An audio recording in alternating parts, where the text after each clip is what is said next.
feature presentation. He'll be fine on the mountain.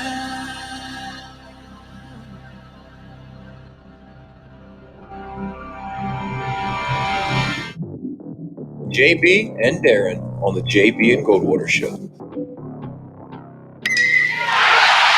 drive right field, base hit. South Carolina wins the College World Series. Watson, touchdown. Hunter Renfrow. He got him, and it's all over. Coastal Carolina rules the roost. They win the championship. And South Carolina has won the national championship. The Senegal baseball team has done it again, but this time the Bulldogs beat one of the top teams in the country. They are giant killers. Get the ball to Bennett. He does.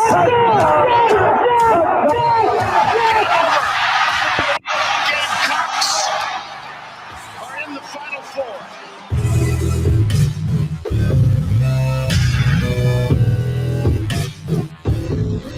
Greetings and a good Thursday afternoon, and welcome aboard the JB and Goldwater Show, live, loud, and online, and driven by our friends and yours at Stokes Volkswagen. Find them at stokesvw.com. Find us on the JB and Goldwater app. You can download that. It is free. You can watch and listen to our program daily between 12 and let's go back and check us out if you happen to miss anything there as well. JBandGoldwatershow.com. Follow us on social media at JB and Goldwater, individually at Sports Media JB, and at Darren Goldwater. Gene Sapakoff, David Shelton, Scott Glaze join us today. We'll talk about the Alliance. We'll talk about our dogs. We'll talk about the group of five and so much more. But first, get some feedback, Darren. So I'm going to try to get this fixed. Good afternoon to you, my friend. How are you? Yeah, your audio is actually going in and out right there as you started all that. I'm good. I'm actually alert, rolling, ready to go here today. I have already talked to one of the high school football coaches. I've already done some high school football prep here today. I've done yard work today. If you know me, some of you do and some of you don't. I don't do much yard work. That's kind of I cut the yard. That's about the extent of it. But we're having issues with the front yard. So I got some yard work that I already have done. I've got the show prep that I've got done. I'm still talking, and you went away and came back. That's how much I've done so far this morning. So I'm good, and I'm ready to take on you SEC homers. Oh, boy. Here we go. Clint, I see your message there. I don't think we have the echo anymore. I think we should be in pretty good shape now. I sound okay to you? Yep, now you're good. Okay. All right. Good. Yep. The SEC, the Alliance was struck yesterday, and then Southern Cal and LSU struck a deal to play a game too. Funny how that works out the day after. Which makes sense. All you SEC people are driving me crazy. Wasn't this hold on, just stop. Just hold on. You're driving me nuts. But you look, hold on. I'm not this isn't targeted at you. You didn't look them in the eye and shake your hand. I know I to do with this. Wasn't this a scheduling deal?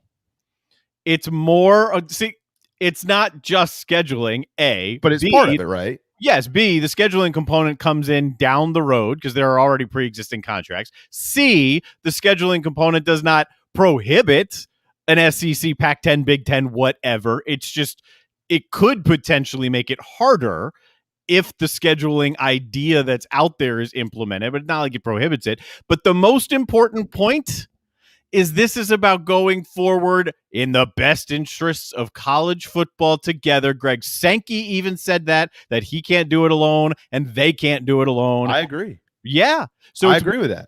So this thing it makes perfect sense for Southern Cal, makes perfect sense for LSU. And okay. So if we're going forward together, then why aren't they forming an alliance with the SEC? Because the SEC can stand here and be one division of the new NFL, and these guys are going to stand here and be the other division. They're going to have to be together at some point. They have to be together at the that's my question. Why not now? Like, we're going to move forward together, but we're going to do this by looking everybody else in the eye except for the SEC because we're mad at them because Oklahoma and Texas wanted to join the league. So the idea that the other commissioners are like cowering, that you're doing what adults do. Things No. happen. All right, let me ask it this way. And Let me ask you this way. you go have meetings with people and you move Let- forward. You don't sit in the corner and cry. Let me ask it this way. Would this alliance have formed if Oklahoma and Texas didn't reach out to the SEC and move into that league? No. Thank you. So obviously they are doing this on their own, and they want to move forward so they can try to control something here without the SEC. No. They're not trying to control something without. They're trying to control it with. Well, then why didn't they form a? That's what I don't understand. Like if you and I, the end of it, because these three can't be fractured, because these three would like to understand that they want to get to the end game here of the playoffs when the TV contract comes back out. They want to get to that end game. If they somehow start getting fractured, and like politics, right? And some people start jumping to the other side of the aisle. What if you lose that vote? What if it ends up getting extended early and ESPN keeps this entire thing? That doesn't benefit the sport. So you're trying to stay together alongside with the SEC. They just need a couple more people to be alongside the SEC. This doesn't make any sense. None of this makes any sense. Perfect sense. No, I don't understand why it doesn't make sense. It doesn't make any sense. It makes no sense. If they want to move forward in this sport together, they can't move forward in this sport together without the Southeastern Conference. We all know that. So why on earth would they not form the alliance with the leagues that they think are going to? Because I think we can agree on this for sure. I think everybody can agree on this. What's probably going to be the Power 4 leagues, I think, are going to be those who control basically the future of the sport, the playoff structure, the TV contracts, and all those things. Like the AAC might pop in and say, "Well, this is what we think," and they're gonna be like, "That's cool, but we appreciate it, but we don't really care. This is what we think, and this is what's going to happen because we control it." So if they're going to control it, and the SEC obviously is part of that, why are they not calling Greg Sankey and saying, we need to formulate an alliance and this is how we're going to do this together? Fair question. The answer is pretty obvious. It was, we're going to need the SEC to be at this table. We all know that. But before we go to the table, let's make sure we're together. Then we're going to able so together. We'll dictate the terms and then tell the SEC, you want to be part of this alliance? Here's how it's going to be. No. You're moving forward together. We're not dictating terms here. We're just trying to move forward together. And I'm saying I'm not part of any of this. I'm just saying, no, I get it. Everyone is just trying to move. Like, there's no way that the SEC can dictate this whole thing, and there's no way that the alliance can dictate this whole thing. That is the point. So that the SEC does not dictate this whole thing, and the alliance can't dictate this whole thing. So at some point, they're going to be at a table or a virtual table, and they're going to have to figure out how to move forward together. That's what this is. It's making sure we're buttoned up here, and they're a long way from it. They're just basically announcing what we already knew, that they're working towards that, but making sure we're buttoned up here so that before we get to the table, we're in agreement as we move forward together. It makes all the sense in the world. I got you. So basically today, me and of our show here, you're the most powerful guy. You realize that, right? I can turn it off. You can turn it. Well, you've built the show. You know everything. I really don't know any of it. You could cut it off whenever you want to. This show doesn't move forward without you specifically. So you have the power. And I'm not being facetious. I'm being serious. Like, for anybody that doesn't know that, Darren has the power of this show. I'm He-Man. But today, I'm going to form an alliance with David Shelton and Gene Sapakoff and Scott Glaze. And this is what we're going to do. And then we're going to let you know how we're going to do it. Just want to give you a heads up on that. And you don't have any choice but to agree with us, or this is just, we're moving forward together, but I'm going to talk to them first, and we're going to look each other in the eye, shake hands, and then we're going to tell you about it. So and you're going, and you know what you're doing? You're going, I don't give a damn because I can hit the button and turn the whole thing off. So the SEC can't just hit a button and turn the whole thing off. A. B, you and I are already a part of this together. While I may have the power to turn this thing off, that's my point. We're in this together. The college football is already in this together. Right. They're already together. But are we stronger moving forward with you behind the controls and we're all working together? Or are we stronger? Well, hey, look, guys, here's how we're going to do it. And Darren, even though he's the power broker in this thing, we're going to tell him what we're going to do. I'm going to look you in the eye and tell you that. And then, Darren, we're going to let you into this conversation. We're going to move forward together. You know what I'm saying. You know exactly what I'm saying. It's so twisted in that type of an example. More ideas, more togetherness is better than solo. The reason I like doing TV broadcast better than radio play-by-play is because the team is bigger. There are more brains. There's more collective thought about how do we do this the right way, how to implement it, when to implement things, and we're all working together. Okay? That's why I like TV better than radio. I don't want it to be one person dictating everything, because right now that could happen if the damn sport had a commissioner. We don't have that. So that's what this all comes down to. We all know that. And then exactly what this comes down to. Yeah. So maybe that's what this thing leads to. Maybe this develops into some guy on top, let's say a commissioner of the new NFL. And then you have, whether the Alliance wants to be called that or not, you've got a group of like-minded folks and you've got the SEC, and we're all in this together. So let's have a moderator guy sitting at the top. Yeah, I see it totally differently. Again, the SEC, and I'll be honest, I'm not. Am I an SEC guy? Well, of course I am. I'm not considered to lie to everybody. You all know that I am. But if this was happening to the Big Ten or the ACC or anything like that, I'd say that, especially after that press conference we saw, that wasn't even a press conference. It was like, well, yeah, so this is how we're going to do it. Well, do you have an agreement? Well, we looked each other in the eye.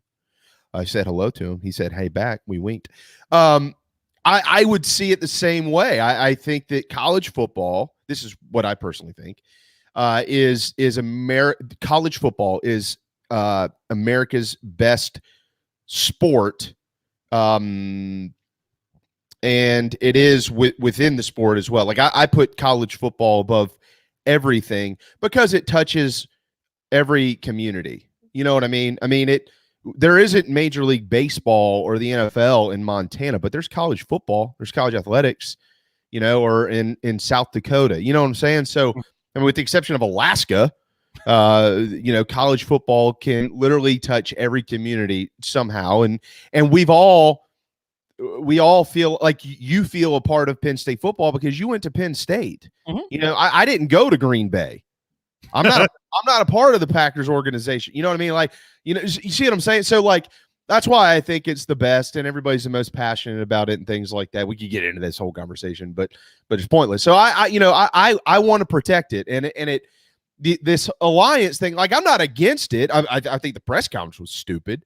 But like, I'm trying to figure out what exactly their intentions are by leaving one behind them. If the SEC was doing this with the Pac-12 and the Big Ten, I'd be like, well, wait a second. How are you going to form some type of alliance for the betterment of the sport or whatever you want to claim, but you're not even going to discuss the ACC?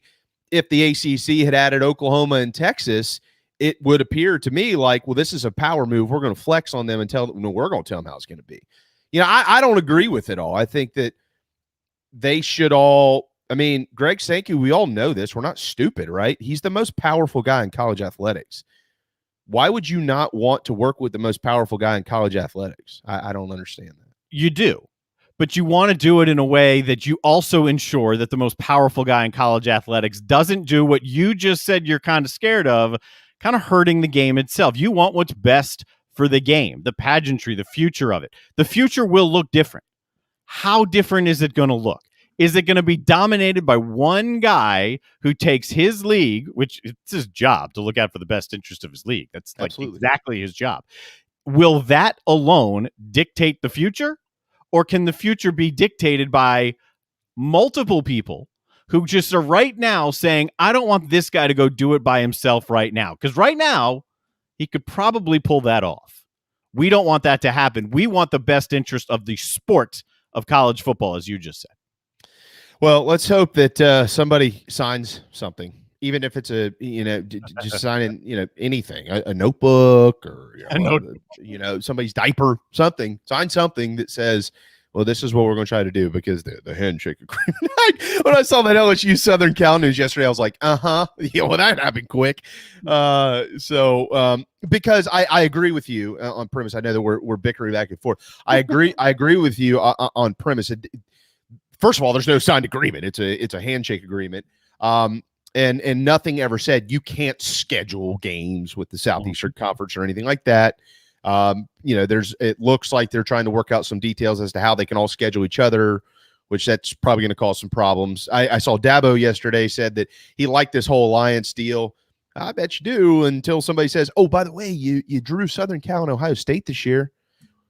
Yeah, not loving that. In addition to South Carolina, and you already got Georgia on the schedule. Oh, and your 8 conference games. I actually agree. I really do truly agree with a lot of this, but it was just the timing of, by the way, Southern Cal and LSU are going to play in Vegas. Want to let everybody know that. Oh, okay. So we'll it is what it is until we know more. Here's what we do know. We're 2 days, Darren, we're 48 hours and 44 minutes away from college football kicking off. It's a 1 o'clock game on it is. Yeah, 1 o'clock, Illinois and Nebraska. And so, Nebraska, are they back, or are they going to make a bowl game or anything like that? Brett Bielema, he's at Illinois. There's some interesting storylines. So I think anybody that's been craving college football will be happy to watch that game and kind of see how it all unfolds. I don't want to seem tone deaf here, so I do want to make sure that we pass along to everybody. We know what's going on overseas, and like all of you, our hearts and prayers are with the civilians over there, Americans, Afghanis, whomever they may be, and with our military. There's 5,200, I think, is what I saw, military trying to get this thing ironed out over there and protect people, and it looks like it's going to get worse. So our thoughts and prayers are with all of them. This sucks. But our thoughts and prayers are with all of them. Our thoughts and prayers are with Dutch Fork High School and the young man who lost his life up there, that offensive lineman. We'll talk to David Shelton at 105 today. Some really, really, really bad news. And Jack Alcatib, I think is how you pronounce his last name, an offensive lineman, big kid, 6'3", 300 pounds. And wow. So our thoughts and prayers with all these people, certainly. Sports is what we're here for. We're going to keep you entertained until 2 o'clock, but we're not oblivious as to what's going on out there in any way, shape, or form. Tyler, we see you there, brother. We got David Shelton coming up in just a little while, so we're certainly going to hit on as much as we can in South Carolina. One of the questions I have to get to with David, and we'll hold this conversation for him, Darren, but I was kind of introducing it now, is there's been a lot of issues the last couple of weeks. I was yesterday out at Ashley Ridge helping them with some of their broadcast stuff. And, I haven't seen anything from the high school league lately. And you wonder, is there's more games being canceled and things like that? Is the high school league, considering maybe trying to step in and put some of this on pause? I don't know. Maybe David's heard something like that, but you get what I'm getting at here, right? I mean, there's football in every town in this state, and it's been pretty broken to start the year. You wonder if leadership at some point in time is going to step in and try to grab hold of some of it. We haven't heard, like you said, any really grumblings of that. I don't know if they can, if they have the power, if the money spread out between the schools. I mean, it's obviously so different between, I don't know, a Fort Dorchester, a Dutch Fork, and pick any other small school, right? I mean, so I don't know what the possibilities are. I know locally, the game that that we're supposed to broadcast tomorrow night is on as of now. We're doing James Island at Wando. I know next week's game as of now, I don't think it's been announced, so I'm not going to announce it, but I'm looking forward to it. And as of now, it is on. But all of that can change at any given time. So maybe he'll have an update on it. Okay. Yeah, we'll certainly look for that. Tyler, I see you. Yep, Somerville is headed to Gaffney. By the way, there's a kicker at Somerville named Gage Lewis. He's a senior. I think he plays baseball as well. And I received a video this morning of this young man clearing a 52-yard field goal by more than 10 yards at Somerville High School. I'm not sure if anybody is familiar with this kid yet, but he's a college kicker. So you just don't see a lot of high school kickers who can clear it 50 yards with ease, Darren, splitting the uprights. You don't see that in college much, for that matter. No, it was impressive.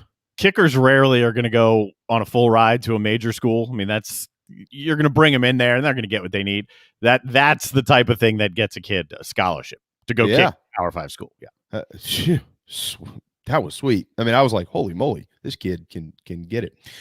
Yep. Some breaking news from Columbia, first reported by Hale McGranahan with the Big Spur. Drake Davis, currently not with the football program. And we will see what his future looks like. Wide receiver who's been down the depth chart. He's been banged up for a while. I think I've mentioned this before on here. I'm not sure with who, one of our guests, but I was on the field right after he got to school. I want to say 4 or 5 years ago, Darren. He's been around a while.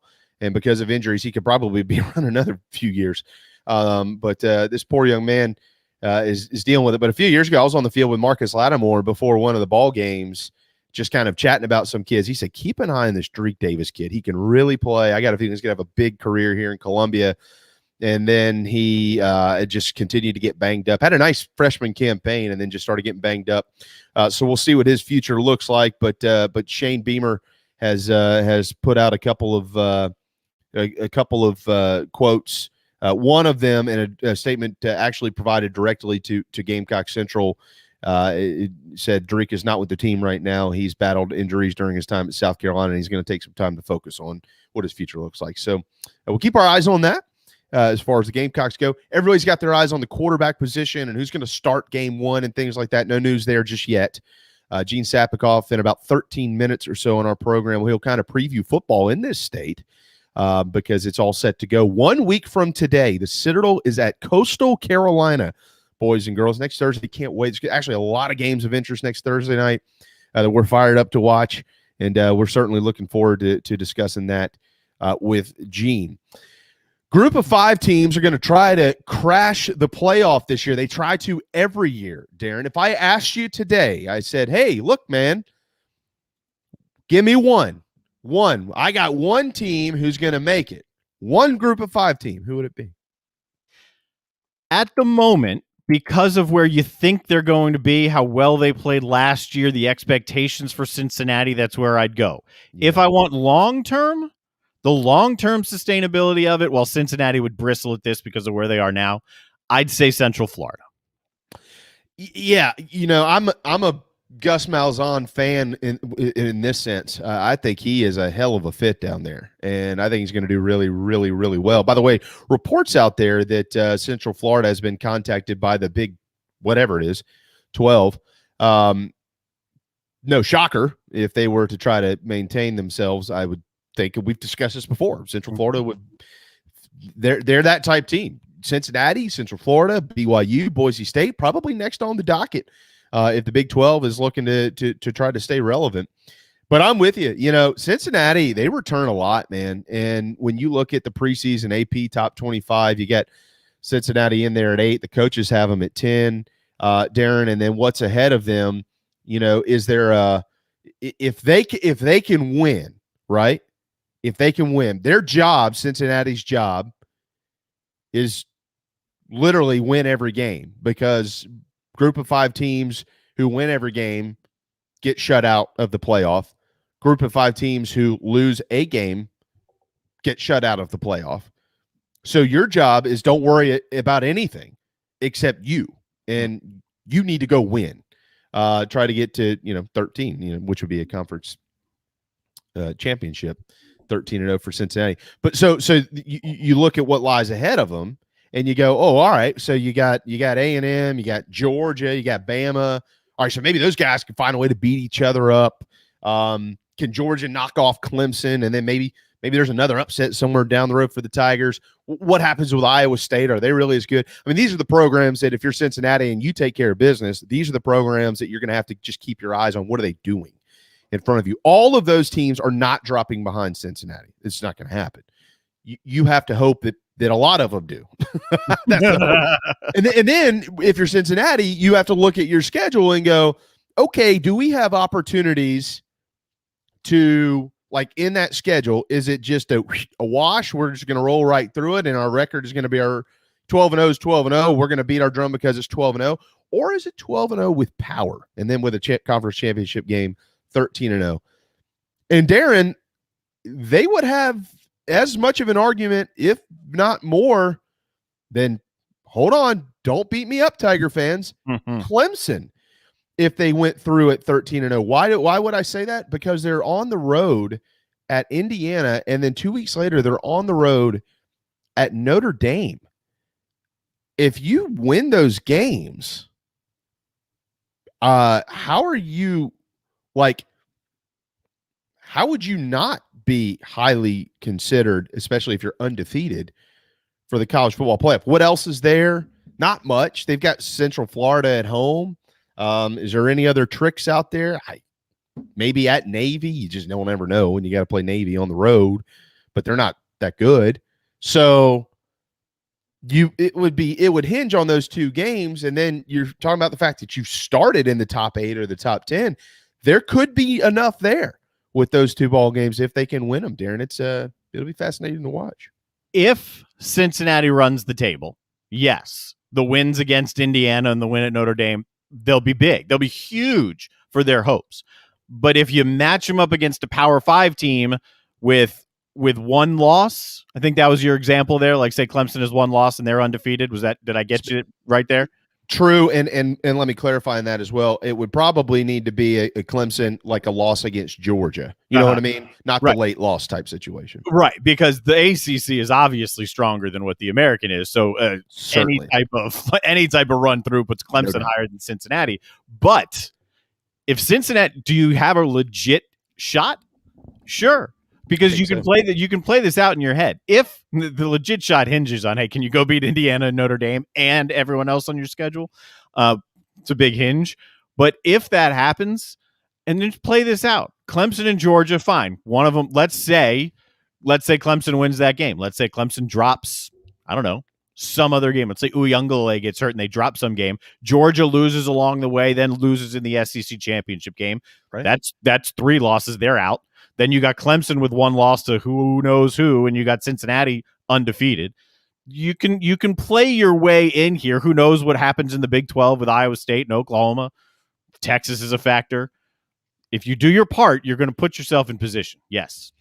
I think so. I really do. And, again, this is August. The games haven't started yet, so we have no idea what this looks like. You could go beat Indiana, and Indiana turns out to be a 6-6 club this year. What does that mean? That means you get a nice Power 5 win on the road, but it's not an Indiana team that went out and won 9 or 10 games, so that wouldn't mean as much. Notre Dame could have a great year and go 9-3. If you're Cincinnati and you go beat those two teams, you're hoping that Notre Dame wins 10 or 11 games, and you're hoping that that Indiana wins 9 or 10 games more than likely. That's what you're hoping, or at least 8, but 9 or 10. Generally, Houston and Memphis are 2 of the better programs in the AAC. Cincinnati avoids them on the schedule this year, so that's a catch-22. You might see one in a conference championship game, but you ideally, when you're in a Group of 5 conference, want to play the best, because if you're better than them, then obviously that's going to help you. And then the eye test. What do they look like? I mean, do you run the table, but you go to Tulane and win 16-13, and then you squeak by South Florida 21-20? Yeah. All that matters, unfortunately, and it's probably a little bit more under a microscope for the Group 5 guys like Cincinnati than it is for Georgia or than it is for Clemson or something like that. You know what else matters? is how damn well they played in the bowl game last year. I hate the fact that it matters because this is a brand new year and a new team, and it shouldn't matter. But it has to matter because if they're sitting there and saying, look, we have an argument, and then you've got all the detractors because they're a group of 5, and that's going to be out there. I'm probably going to be one of them. And they can just say, well, look, you hated us last year too, and we should have won the game.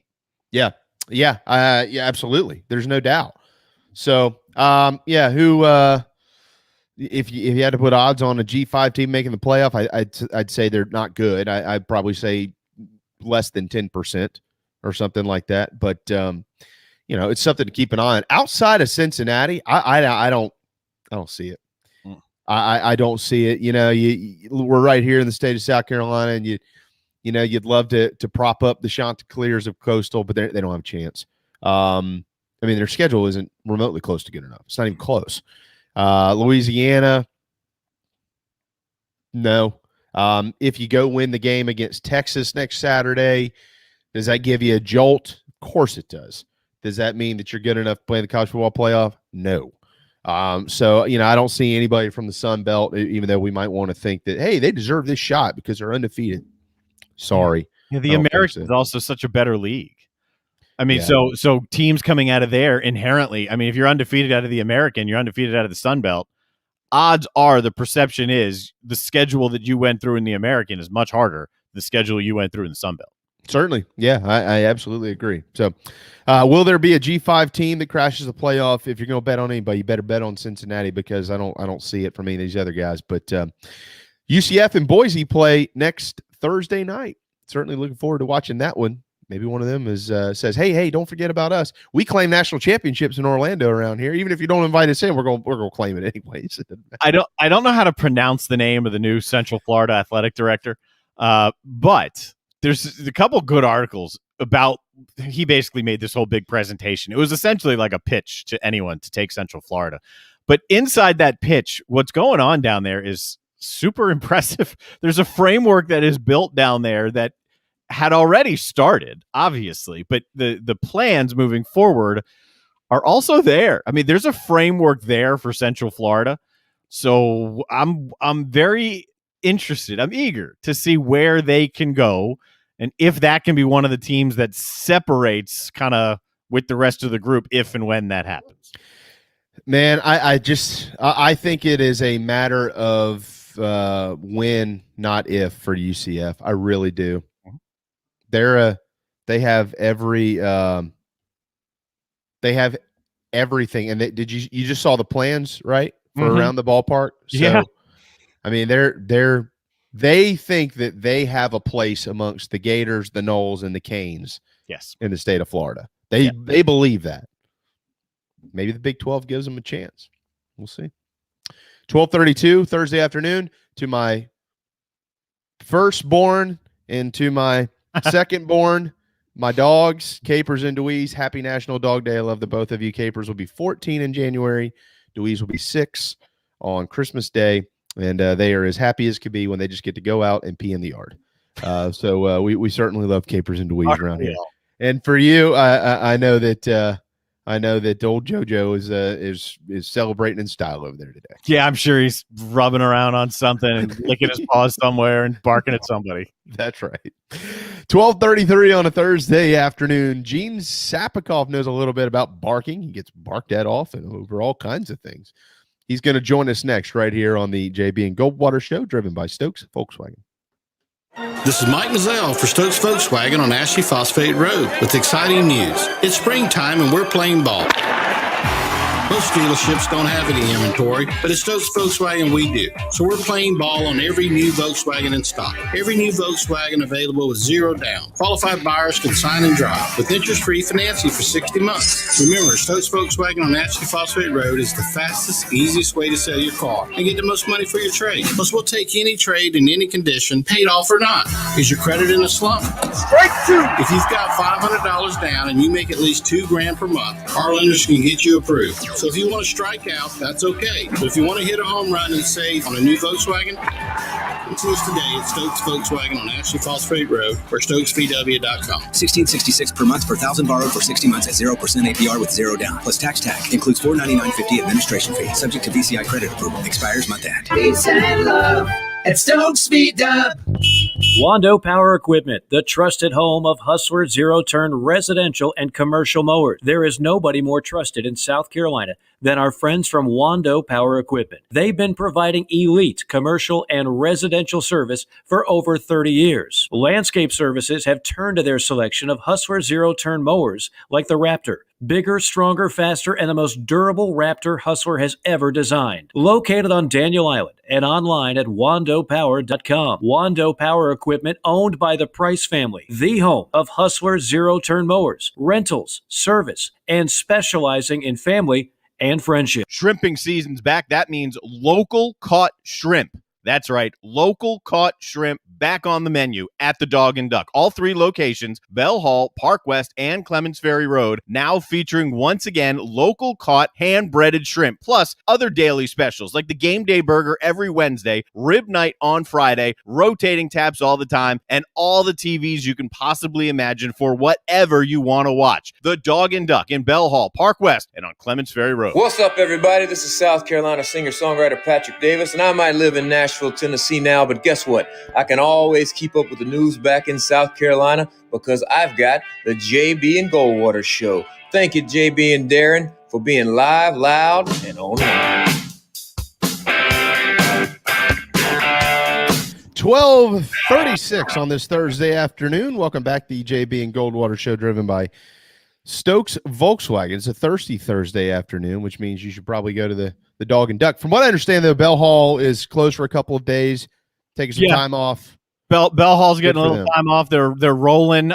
The plan is for new TVs starting Monday as well to kick off college football season. I haven't had an update on that, but that's the plan, and that'll be back open on Monday. And then Park West today is a drive-through only or a takeout only. It'd be cool if they had drive-through, but they don't. But they do have takeout, and that's what's going on at Park West.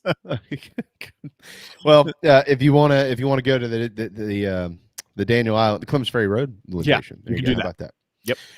Okay, Gene Sapakoff joins us with the Post and Courier. Gene, we're 2 days from football season, at least at the college level. We're 1 week from it kicking off here in the state of South Carolina, and we've brought you in to tell us exactly what to expect in 2021. What's up, man? Oklahoma will win the national championship. Any other questions?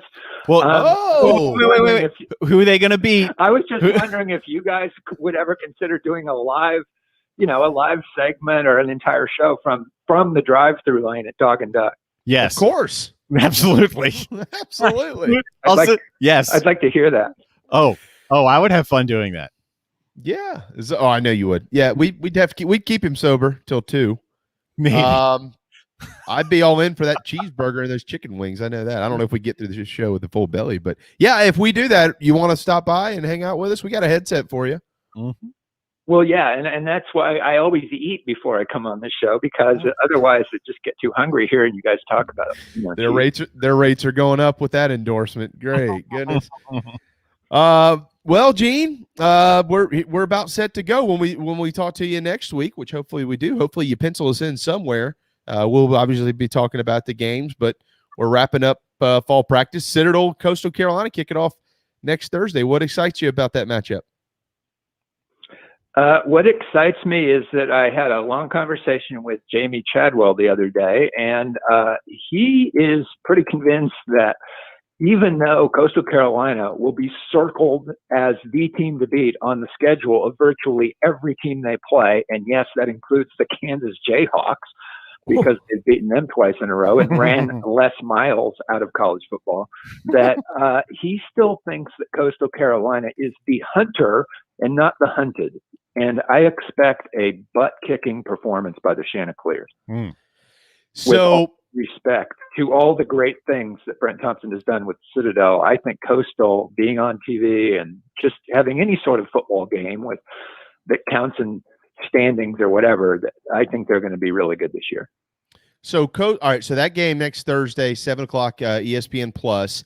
And then for folks who maybe don't realize this, the following Friday, when they welcome those Kansas Jayhawks to the Teal Turf in Conway, that game's at 7:30 on ESPN2. No offense to Joe Cashin. He does a great job on the air, so maybe you can do what I do, listen on the radio, watch it on TV type thing. But we were just discussing, Gene, in the last segment, group of 5 teams that might have a chance to crash the playoff, and generally none of them ever do, but we both circled Cincinnati. They have road trips to Indiana and Notre Dame, and who knows what could happen if they win those and run the table. Is there anything at all on the Coastal schedule at all that might give them a chance to even be in the conversation for a playoff berth? Probably not, especially this year with just 4, and I think you could even have 4 undefeated teams in the playoff. You could make a case for that.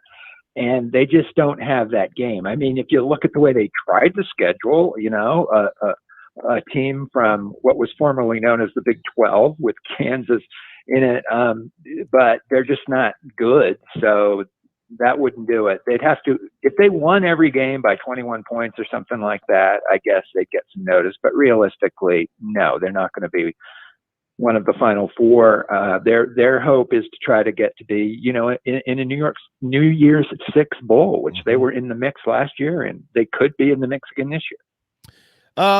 Yeah, I would agree with that. Certainly, you're gonna have to run the table. So, what type of transformation do you think if they can win a bunch of games again this year, 10 games, 11 games, who knows? What type of transformation, or what does the future of Coastal football look like, Gene? Then we'll kind of move on to a couple of other programs, obviously, Clemson, Carolina, and things like that in the state. But right now, as it stands today, they have 4 games nationally televised, 2 on ESPN2, 2 on ESPNU. Yeah, the rest of them you can get on ESPN Plus, but those are the channel clickers right there. If you got cable, you can get Coastal for at least a third of their games this year. What do you think this is doing for them? I think it's boosting the product tremendously, but that it's going to take layers of doing that because, as Jamie Chadwell has told me, they're getting into some, living rooms of recruits that they never would have gotten into before last season. But even with a really good recruiting class building for 2022, it takes a few of those and stockpiling that up, and then, I don't want to rain on any teal parade, but they also would have to keep Jamie Chadwell. And I'm just not sure that's going to be real easy as the formula goes forward. If the coach really does well at Coastal Carolina consistently, theoretically, the coach isn't there very long. It's never crossed my mind much before, but the benefit of having a coach, there's a fear factor of having a coach who could jump. But at the same time, the benefit for a guy who could jump, and maybe that's in his mind, he's got the mindset of his kids who are clearly the hunted, but he's got them thinking they're the hunters. Is that a benefit or is it a negative that maybe one day, and this is Jamie Chadwell or any up and coming, Matt Campbell could be in the same conversation. Is it a benefit or a detractor? Darren, you have nailed one of my pet peeves for years in coaching, in which fans and coaches and media say, we don't want that guy. He might not stick around very long. Why? You mean because he's so good that he will win so much for you and your fan base that he might want to leave or might be enticed to leave? You want the guy that is the hot coach, that is doing really well and that is in demand. You don't want the guy that no one else in the country wants. That's a great point, Gene. You said that during the hiring process for South Carolina. You weren't discrediting or discounting Shane Beamer, but you were talking about hire the best guy. And if the best guy is only going to be there 3 or 4 years, then he's gone. Well, that means you must have done pretty well. So good point. That's why you're the best. And Darren and I, we just kind of sit here and ride your coattails. All right. What about the Citadel? They've got a new logo. The first 3 games of the year are against in-state opponents. We already talked about Coastal. They've got Charleston Southern. They've got Greenville coming up at home, back-to-back weeks. They're going to hit the road for Furman and East Tennessee State this year, and Sanford. They do have Wofford coming to town in November. They got to go to Chattanooga. It's a challenging schedule, as it always is in the SoCon for the Dogs. They just played a few months ago. It was a tough spring. We all know kind of what was unfolding down there. From what I understand, Gene, there has not been much access into the Dogs program here in the preseason. So what do we know about them? Well, from Jeff Hartzell covering it for the Post and Courier, and he is the premier great Post and Courier beat writer covering the Bulldogs for years and years. I think that team's really bonding and is a tightly knit group that will do relatively well. You talk about last spring, but what really impressed me too before that was they played, unlike almost any other teams, in the Southern Conference or around here in FCS, they played 4 games. Okay. They played Clemson and South Florida and Army. That's a pretty tough test, all on the road. And if you remember that Clemson game, Clemson's kind of, taking it to them in the first half, and they come up to Brent Thompson and say, you want a running clock in the second half?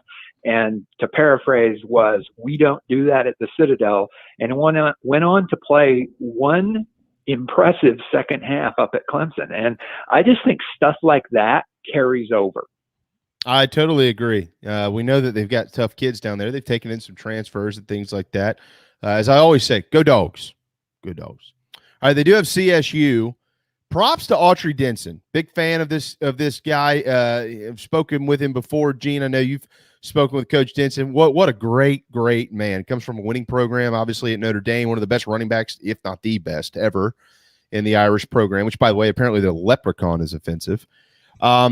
So props to Denson because they go to East Carolina this year. They'll take on Mike Houston, just like the Gamecocks got to go to East Carolina and take on Mike Houston. By the way, on November 20th, they got to go to Georgia. So a couple of really tough ones on the road there. But he's done, I personally believe, a marvelous job since taking over this program. Yeah, and that same thing. I mean, building hasn't been there that long, but I think everything you hear coming out of the Bucks camp is good stuff, and I think they're going to be a force in the Big South. And Autry Denson, that was really a shrewd hire, and I think it's going to be a thing that pays off for Charleston Southern football. And if it does, it kind of reflects on the whole athletic department. Yeah, it does. And the leadership of Jeff Barber. Jeff Barber's doing everything he can. I mean, from getting out there and helping plant palm trees to painting sidewalks. I mean, he's doing everything he can with it. Gene, you've been around this area a long time. CSU has not always been in the best financial situation. They needed to get money and invest money, and Jeff Barber is certainly trying to do that. All right, let's hit the road for Columbia, South Carolina. Gamecocks set to go next week against Eastern Illinois. We don't know who's going to play quarterback for South Carolina. We've been talking about Gamecock football for months. We always do year-round. But we're into the final stretch here, Gene.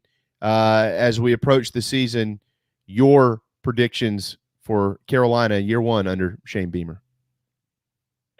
I'm going to be optimistic and say 5 wins. And I'll tell you why. I mean, it's just hard to not be around, not just Shane Beamer, but Clayton White, the defensive coordinator, Marcus Satterfield, the offensive coordinator, and every single player, and not feel pretty good about the way things are going there. And I mean, you look at the running back room, which just, is so deep and so many good guys with potential impact there. And the tight end room and an improving offensive line, they just have to get one against like Kentucky, Missouri, Tennessee, those kinds of schools. And I think 5 wins would be a good thing. One thing about this roster, though, as positive as Shane Beamer is, you've got a lot of players that suffered through 2-8. You've got a lot of new players, and you've got a lot of players that in 2019, when they went 4-8, there's not many guys on this team that have really won games. And until they do, and Eastern Illinois does not count, and I'm just going to say Eastern Illinois may be the worst team South Carolina's ever played, certainly in a long, long time. They're worse than that Charleston Southern team that they beat 72-10 in 2019, way worse than that. So you can't make much out of that. But they just haven't had that many players that have won. So they need to get that East Carolina game, and they need to start to feel good about themselves at 2-0 before things start to get a little hairier.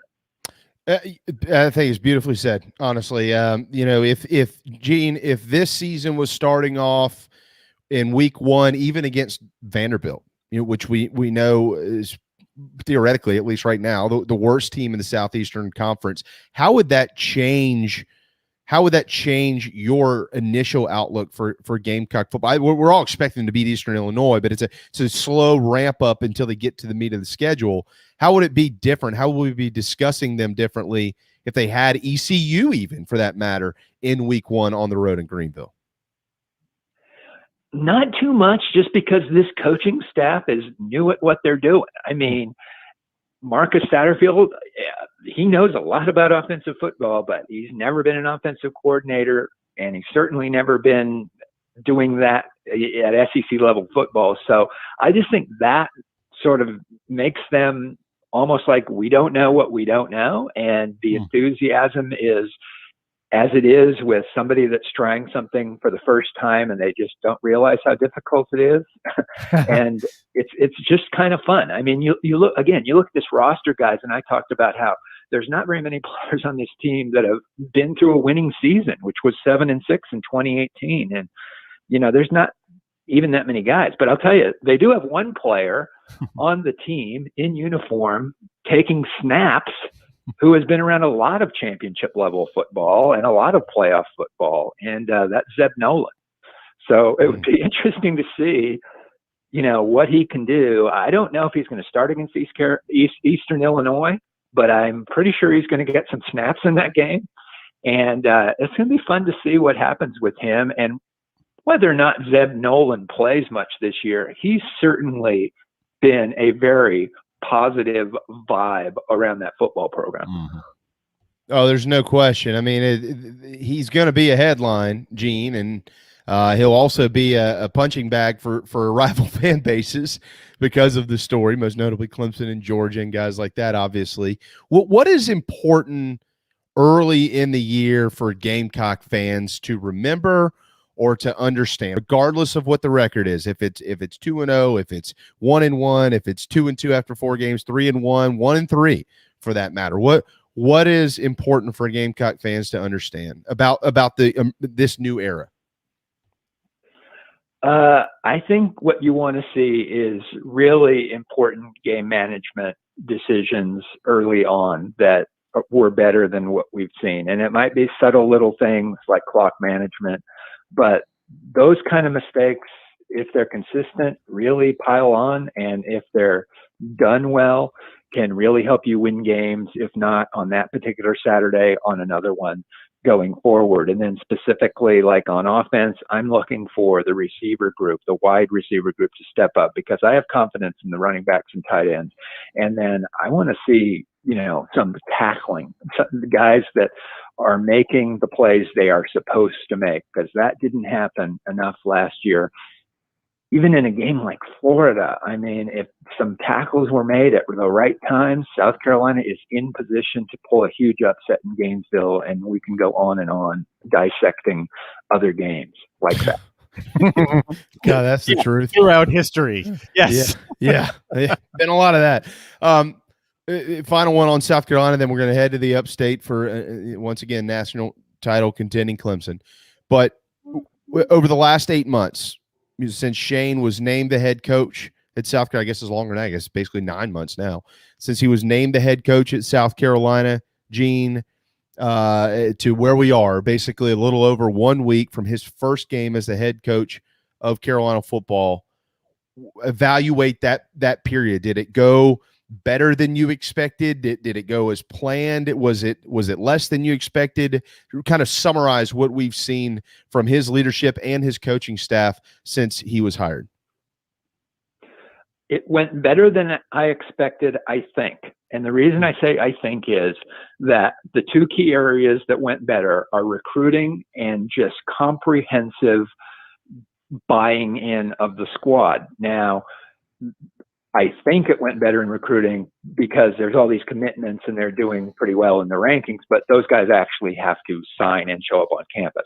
I think it went better in getting guys to buy in. That actually has to happen after they get smacked in the mouth on game day and maybe suffer a tough loss here and there. Are they still all bought in? Mm-hmm. So those are the two key areas. I'll tell you what, I mean, player after player comes in that interview room at South Carolina during this month, and I was up there for the last few of them, and I believe them. I think they're all on the same page, and they really feel good about this. But clearly, still at a talent disadvantage relative to the SEC, and you have to come out and not just win the games you're supposed to, but maybe get one here and there that you're not supposed to.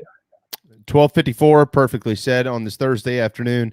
Gene Sapakoff, and now to the upstate. Here's Clemson once again, hoping to win a national championship, Gene. And we all know what comes next Saturday against the Georgia Bulldogs in Charlotte. I don't know where you've got them from a prediction standpoint as far as wins go, at least in the regular season. But we all know that a lot of the weight of this season will revolve around exactly what happens in Bank of America Stadium next Saturday night. Yeah, I think they're not going to lose another game after September 4th through, mid-December, let's just say. But they better not lose September 4th, because if Georgia beats them in Charlotte, I mean, with the relative weakness of the ACC schedule, even by ACC standards, and that's because they don't play North Carolina, Miami, Virginia Tech, Virginia. Those are probably the best teams on the other side, and they don't play any of them. Then they better make a case for themselves against Georgia. And it's weird to say about Clemson, but their last two postseason games were not just losses, but double-digit losses, I mean, 42-25 to LSU. Oh, that was the national championship game against one of the best SEC teams ever. And 49-28 against an Ohio State team in the Sugar Bowl last year that had just everything going right for it that night and all the incentive they needed, with Dabo saying they didn't deserve to be in the playoff. But still, the last two times out against really good teams, not counting Notre Dame, and that was a really nice win in the ACC championship game. But Clemson hasn't looked very good. So I think a lot of these veteran players, they're really mad about what happened against Ohio State, and especially both sides of the line, offense and defensive line. And I think this Georgia game, it might sound simple to say, but it's going to be Clemson's offensive line against Georgia's defensive line, which most people, including your buddy Phil Steele, think is the second best defensive line in the country. And don't you think that in Athens, guys, they are sick and tired of hearing that Clemson is the best defensive line in the country? No, you're right. And Gene, I mean, I actually personally believe there's going to be a few more points scored in this game than most people think. That's just my personal opinion on it. But there's talk, and I'm not necessarily saying that Dabo has said this, but there is communication coming out of the upstate. This might be the best defense that they've ever had. Well, we've seen some pretty damn good ones over the last few years. Are you buying that? No, I'm not buying that. And because you have to prove it. The defense with the Power Rangers that were a young group of Power Rangers on the defensive line, Christian Wilkins, Austin Bryant, Cleveland Farrell, Dexter Lawrence, in the 2016 national championship, and then a savvy older group in the 2018 championship.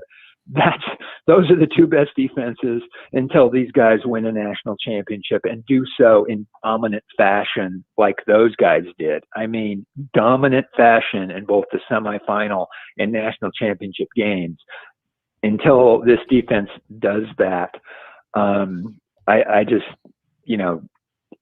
the Power Rangers had their hands full against Alabama. I will say that in the game in Tampa, but still to be able to hold them down just when they had to, and come away with that national championship was ridiculous. And so I don't know. I think this defensive line is tremendous. I think Skalski's a really good linebacker. There's some tremendous talented pieces like Andrew Booth, and the secondary, Nolan Turner is a great safety, but they actually have to do it, and starting with Georgia in Charlotte. If you ask me today, from a physical standpoint, pick any quarterback you want in the country, I'd take DJ Uiagalelei, and it wouldn't be close. But he's now the guy. We all know that if you're the starting quarterback at Clemson these days, because of what has preceded you, there are expectations and there is pressure. But exactly how much do you think of that does he feel? I think he's used to this kind of situation, that he's a real poised, easygoing guy, not from the laid back California thing, even though he's a SoCal guy, but just from the very self-confident and well aware and really good player that he is. But I think what the Clemson coaches want him to be is a leader that kind of gets in other guys' faces and holds them accountable. I mean, there's going to be some times in Charlotte against Georgia when, things aren't going really well, and some young running back, and they have a bunch of those guys, makes a mistake in protection. He probably needs to get in that guy's face or pat him on the back. And those are two different things. And he needs to know which one to do. And that is the kind of thing, little things like that really makes a true leader. That's how Deshaun Watson and Trevor Lawrence made a lot of yards, not necessarily on the play that just didn't work, but on the plays coming forward that will work because of the way you handled your guys in the huddle. I know we're pretty much out of time. Final quick question here on the Tigers, Gene. We all know it's Georgia, but after as the biggest game, maybe the most difficult game, all of it, which is in week 1. But if you had to pick any game on that schedule, it's August. I get it. Things change. We can have this conversation again in September, and it's going to be probably a different answer maybe. But if you had to pick another game on this schedule and say, careful here, this is maybe the only other opportunity that they have to lose a game, who would it be? The toughest game on paper is September 25th at NC State, but the trickiest game could be the next week, October 2nd at home against Boston College. They had a close call against Boston College. Those kids on the Eagles are pretty confident going against Clemson, and I think Clemson will have put a lot into that NC State game. So those are the games that I would look at. Hey, do y'all remember the year that they went to Syracuse, and remember that Syracuse debacle a few years ago? Well, yeah, and they've got a Friday night trip there. So yeah. That's not going to happen again. They're going to beat the crap out of Syracuse. Yeah. It's just not as good of a Q's team as it was. No, it's not even close. I hate to say this, but I think Dino Babers missed his window. There were some teams that liked him, and he's still there. And I think I don't know how much longer he'll be there. But Gene, hey man, next week we get to talk about the games, and you know what? We could have a starting quarterback at South Carolina by that time. Who knows? But until then, have a wonderful weekend. You guys too. Thanks for having me on. Thank you. There you go. Gene Sapakoff with the Post and Courier. But we're not done with the PNC. We're going to hit a quick timeout. The national anthem will lead us right into David Shelton. If you haven't heard, a powerhouse low country football program is going to hit the road for I-26 tomorrow and into Gaffney. We'll tell you who and what else is going on around the state when we return on the JB and Goldwater Show, driven by Stokes Volkswagen. At Patriots Point Naval and Maritime Museum, families walk in the footsteps of our nation's heroes, the brave ones who risked their lives to defend our way of life. Home to the aircraft carrier USS Yorktown, USS Laffey, and the USS Clamagore, there's more than 1 million square feet of exhibit space to roam. White Glove certified, we have several new health safety measures in place to enhance the visitor experience. Come for the day and leave feeling inspired. One of the most impressive museums in the country, located right here in Mount Pleasant. Visit patriotspoint.org for more. We'll see you soon. Bourbon and whiskey drinkers of Charleston, Paddock and Whiskey on James Island and the Terrace Shopping Center on Maybank is your home for the finest and rarest bourbon and whiskey drinks in the Low Country. This is where I hang out. Go meet my friends Reed and Chris and try one of their exclusive barrel pick bourbons. They have the largest private barrel collection in the state, and let their knowledgeable staff recommend your next pour. PaddockandWhiskey.com. Let not your heart be troubled. Paddock and Whiskey is here for your next double. We're all friends around here. Paddock and Whiskey, proud partners of the JB and Goldwater Show. This is Scott Glaze, head golf professional at the Links at Stono Ferry, located on the outskirts of Charleston, South Carolina. I'm inviting you to tee it up on one of the most scenic and challenging courses in the Low Country. Our back nine is highlighted with 3 holes that border the Intercoastal Waterway. Visit StonoFerryGolf.com to book tee times and discover all that Stono Ferry has to offer. The Links at Stono Ferry is a former South Carolina Golf Course of the Year and is also home to the College of Charleston men's and women's golf teams. Come see us. We would love to have you. StonoFerryGolf.com. Hi, I'm Chris Half, Public Information Officer at the Patriots Point Naval and Maritime Museum. We're home of the mighty USS Yorktown, USS Laffey, Flamagore, and Vietnam experience. And we're a proud partner of the JB and Goldwater Show. We invite you and your family to come see us and enjoy a day on Charleston Harbor. Visit patriotspoint.org for more information. And now, it is my honor to present the National Anthem.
JB Goldwater Show.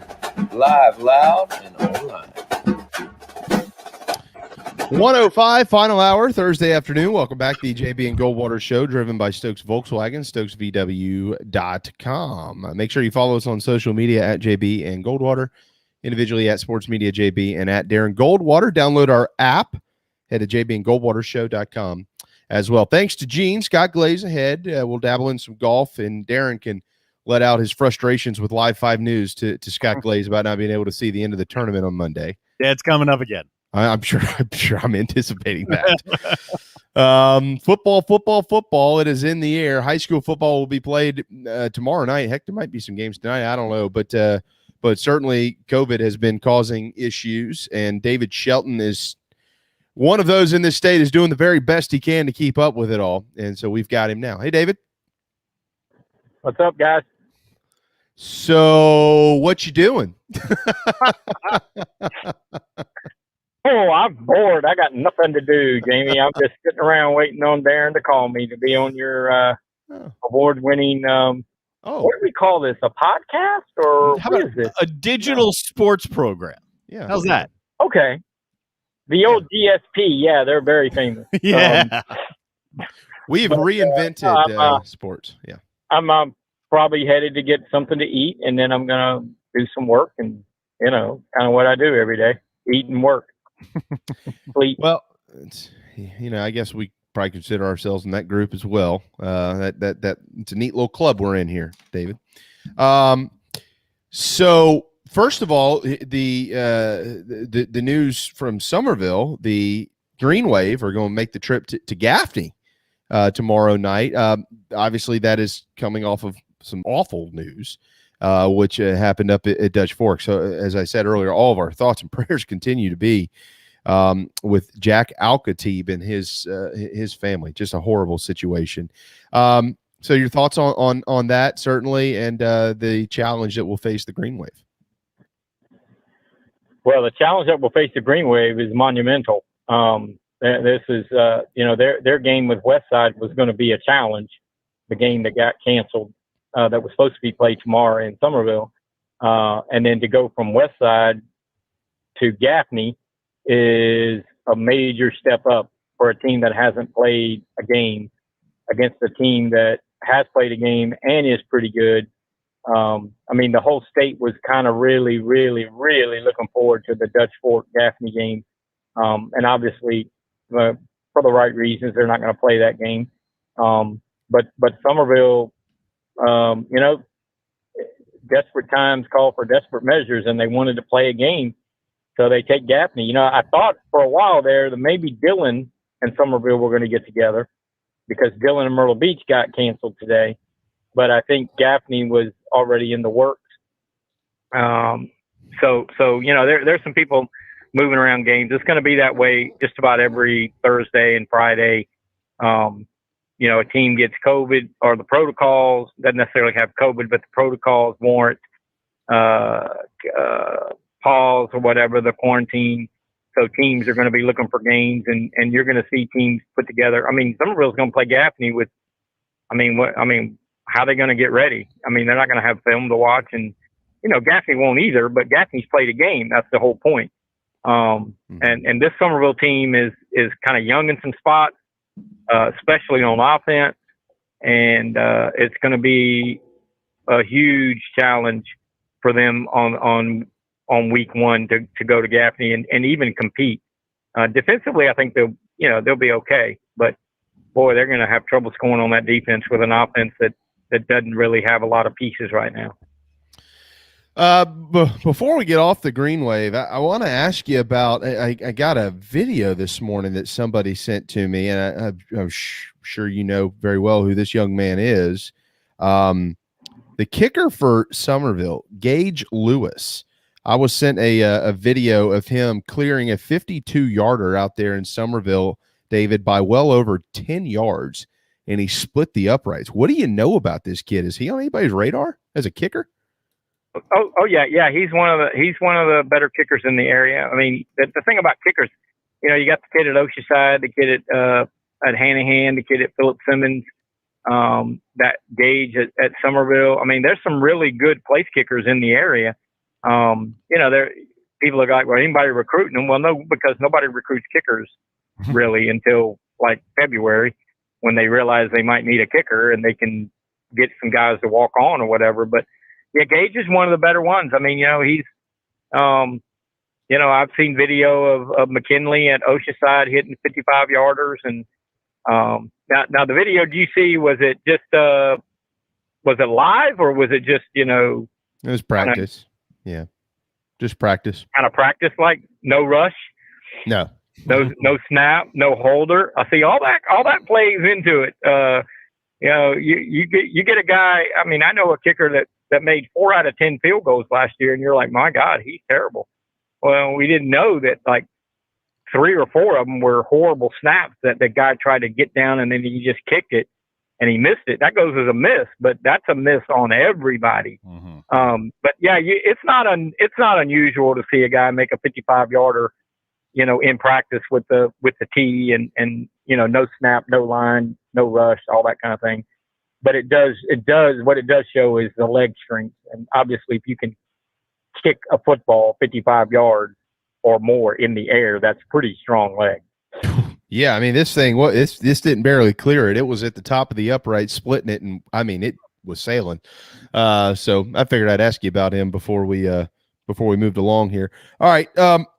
So what about the high school league? Let's talk about them for a second. So the last couple of weeks, we knew, David, you've been saying this for a while. So for credit to you, first and foremost, that at least early in the year, there was going to be issues. And I think we'd even discussed, maybe it'd be better for them to try to, pause this thing early in the year and let the kids get into school and let's see how it kind of works out before they start playing games. Well, none of that happened. So they're playing the games that can be played are playing. People are scrambling for games.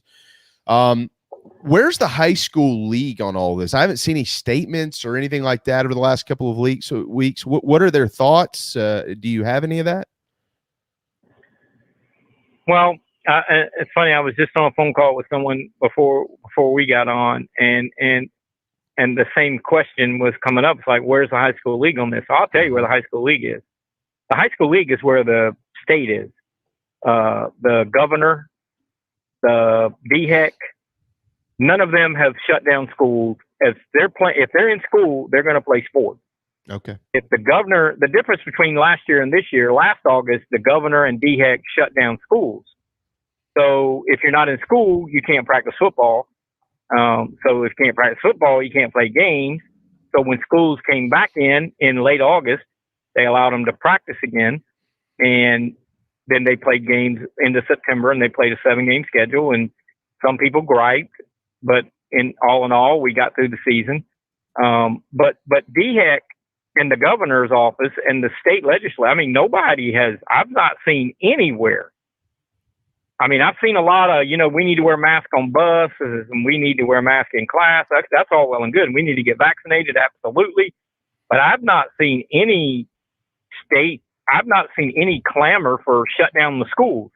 Okay. Well, if the high school league is going to be governed by what the DHEC, South Carolina DHEC, and what the governor says, well, then they're going to play football. They're not going to tell you can't. It's a fine line. I mean, I'm telling you, Jamie and Darren, this would happen. South Carolina High School League come out today and say no games for 3 weeks. You're going to have coaches scream and holler to their state legislature, and you're going to have state legislature start talking about, what are you doing? We're still in school. You can't cut out sports and blah, blah. We're going to take over the high school league. Remember this happened a few years ago. We're going to take over the high school league, so you can't be doing it. So the high school league is kind of like, you know what? Until y'all tell us that we shouldn't be in school, we're going to let our teams play. Now, having said that, when you look at it, yeah, there are games canceled every week, but it's not to the level that if we're honest with ourselves. And again, I was for August 6th. I put out the tweet, shut down this thing for a couple of weeks and let's come back after Labor Day and start over. Mm-hmm. So I'm in that area. That's where I come from. But there aren't. I mean, games are getting played every Friday night. There'll be, 100 games tomorrow, or close to 100. So it's not, this game got canceled, this game got canceled, but these teams are picking up games, right. Whether that's smart or not, that's up to them. We're not the coaches, but they're picking up games. Somerville is playing a game tomorrow. And they picked it up today, and I don't know what kind of football you're going to see, but I don't think the general public really cares, what kind of football they're going to see. I'm going to watch James Allen Wando tomorrow. Well, they were both on COVID recently on pause. I don't know what I'm going to see, but I'm going to go cover the game because they're playing. Those kids are playing hard. They're going to get after it. It's going to be, sort of the backyard brawl rivalry type game. It's going to be fun. So, yeah, we have games canceled. And we have situations arising, but it's not to the level of what it was last year at this time. You know what I mean? Mm-hmm. I'm not trying to minimize what's going on, but the facts are the facts. We're gonna miss 10 or 15, 20 games tomorrow, but it means there's going to be about 100 games played when you talk about SCISA and high school league, or at least 100, I would say. Yeah, it looks like I think based on these numbers to be exact, there's 105 games tomorrow, Davis. So right on the number that you were saying. Yeah. And we'll see. Some of these games might end up getting called off, but I think the best bet is it's going to be right around 100. And and if we have 100, I mean that's what there's two teams playing in one game, right? So 100 times 2 would be 200. So you like that quick math? Pretty good math there, yeah. But Darren, I didn't have to go to Penn State to learn that, buddy. But 5 years, buddy. You're gonna have 200 games. You're gonna have 200 teams playing, yeah. And yes, it's in pockets there are problems, and there's one team I talked to today that's not playing tomorrow, and they're not playing next week because of their protocols or whatever. But like the coach said, if we get through this, we're going to play 7-8 straight weeks. So we're going, that's a football season. Mm-hmm. Now, the problem is, what if we get one more month into it and then we don't have 200 teams able to play? Right. Mm-hmm. Because of the lack of vaccine. But my whole point back in early August was, where are we going to be in October? Not where we are in September and late August. I kind of knew I think we all kind of felt where we were going to be right now. There'll be some games canceled, pockets here and there, blah, blah, blah. But what happens on October the 10th or whatever that week is, October 9th, second week of October, when there are 200 teams that can't play instead of 200 teams that can play? Now, I'm not saying that's going to happen, but let's just project hypothetically, then you got a problem, because then you're in region games. Then you got to determine playoff participants. That's when the high school league might have to do something, because every high school coach I've talked to, not one has said, screw the playoffs. Not one. Nor will you ever hear a coach say that. So they're not thinking, they're thinking in terms of, we miss a couple games here and there. As long as we get to play in November and December and play for a state title, that's all that matters to them. I'm not saying that's all that matters. That's not all that should matter. I'm saying that's all that matters. As long as we're playing in November in the playoffs, that's all we're worried about. So we'll take the heat right now, or we'll take the beating right now. We'll miss the games, but if we can come back.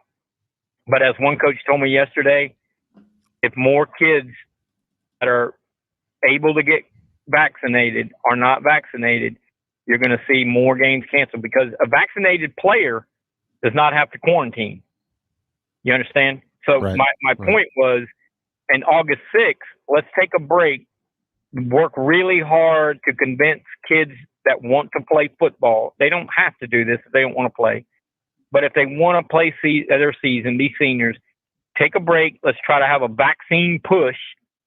And then by now, or by next weekend, everybody would have been through both shots. And then if you're vaccinated and COVID hits your team, you don't have to quarantine. That's why Bishop England, when they're quarantined, they had 12, 13 players practice. That's why West Ashley had 12 or 13 players practice every day. Well, just imagine if they'd had 35 vaccinated at that time, they wouldn't have missed any games. You can play a football game with 35. It might not be the 35 you want, but you can play. So I mean, there's just so many questions going forward, and a lot of people are saying, "Where's the high school league? Where's the high school league?" Well, the high school league is where the state government, the state education, the governor, the DHEC, that's where they are. So, I mean, it's not one person or one organization's problem. This is kind of a, and you're hearing schools that have, 25, 30 cases of COVID. They're not shutting these schools down. They're quarantining a lot of kids. So effectively, they probably should just shut them down if they're sending, 80 kids home. But until that happens, we're going to play football. We're going to play volleyball. We're going to play tennis. We're going to keep playing. And then my whole point was, let's see in October, if you and I are talking in the second week of October about, oh my God, there's no football this week, we can say, yeah, well, I kind of told you this might happen. But for now, play. I mean, play all you can. Yeah, I mean, that's what it seems like. I mean, you're to that point. And I wasn't necessarily throwing stones or anything like that at anybody, but in times like these, there are people that want to hear from leadership, and yeah, that's rampant in this country. You think, especially this morning, but Jerome Singleton told me in July, I had a sit down with him and I talked to him about what the plan was. And he said, we will be guided by the governor's office, state DHEC, State Department of Education. That's who we are guided by. So again, let me ask, not to interrupt you, but let me ask you this: what was it? Was it the league? I'm not second guessing. I'm just trying to make sure that I'm clear here. Was it the league's decision though to say, all right, let's just go ahead and start, or did they have maybe an option to say, let's hold off for 3 or 4 weeks and then start the season? I'm not sure. I never heard of the option. Okay. And some people have even said that, David, the thing you tweeted out that, we take a pause. I don't think it's as easy as that sounds. And, maybe it's not, but I don't know. Again, I think it goes back to, if you cancel high school athletics, but you're letting kids go to school every day, what is that saying? Mm-hmm. You're like, okay, we got 40 guys on a football team, but you're letting 1,800 students come to school. Mm-hmm. So why can't we play football? And coaches are creatures of habit, and they love their sports. Football coaches, they want to play. So if they're guided by the state-run organization, now, do I think maybe a release should be out? Absolutely. I would have done it a week ago. If I was the high school league, I would have said, okay, people, here's where we are. Here's why we're doing what we're doing. We take our guidance from those above us who make decisions on our state school system. When they make a decision, we will follow their lead. I mean, you can like it or not, but there's really not anything wrong with that. No. You know, I mean, you're following the lead of the people higher than you, you know, the old above your pay grade kind of thing. A lot of people think the high school league can just step in, and maybe they can. I don't know that there's a rule. I don't know the law, but I do know that there are football coaches in this state. If you shut down football, but you're letting them still go to school, that ain't gonna work. Yeah. I'm just telling you. I would name names, but I'm not. But that ain't gonna work. So the easiest thing to do would be for those in charge at the higher state level to say, you know what? But the cases don't warrant that. Yes, there are cases, and you know, my two grandkids go to Dorchester 2 schools, and Dorchester 2 is having a fit right now, but not to the point where they've shut down schools. Mm-hmm. So that's not for you and me to decide what the number should be.